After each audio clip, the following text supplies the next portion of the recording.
اتخرج من مدرسة حقوق، كان ضد فكرة تحرير المرأة، ابن الجمالية الجريء المغامر، أبو الاقتصاد المصري، طلعت باشا حرب.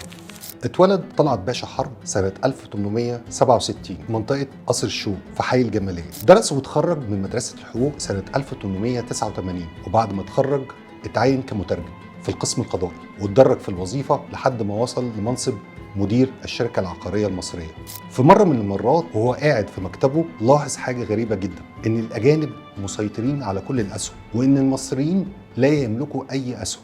ومن هنا فكر إزاي يعالج الانهيار اللي كان موجود فيه الاقتصاد. بدأ يدرس علم الاقتصاد واشتغل في الصحافة، وفي سنة 1911 عمل كتاب باسم علاج مصر الاقتصادي، اتكلم فيه عن أحوال الاقتصاد المصري، وبالتحديد عن إنشاء بنك مصري. وقال بالنص إن وجود بنك مصري خالص يقوم بإدارة أموال المصريين ويشجعهم على الادخار والاستثمار هو ضرورة ملحة لتحقيق نهضة اقتصادية حقيقية. فالبنك سيكون السند القوي للمشروعات الوطنية، ويقدم التمويل اللازم للصناعات المحلية، مما يساهم في تحرير الاقتصاد من التبعية الأجنبية.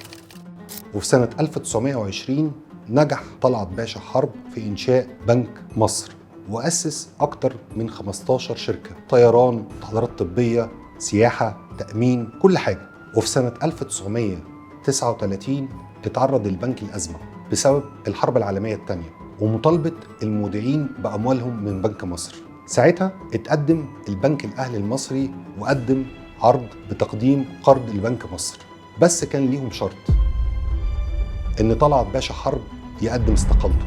وفعلا استقال طلعت حرب. سنة 1941 اتوفى طلعت حرب بعد ما قدم استقالته.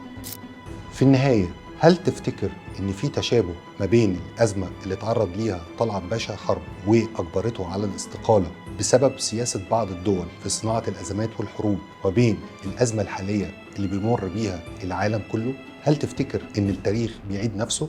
ده تاريخنا وهيفضل دايما حكايتنا، وتاريخ مصر بيقول أنا حكاية ورا حكاية بدون نهاية.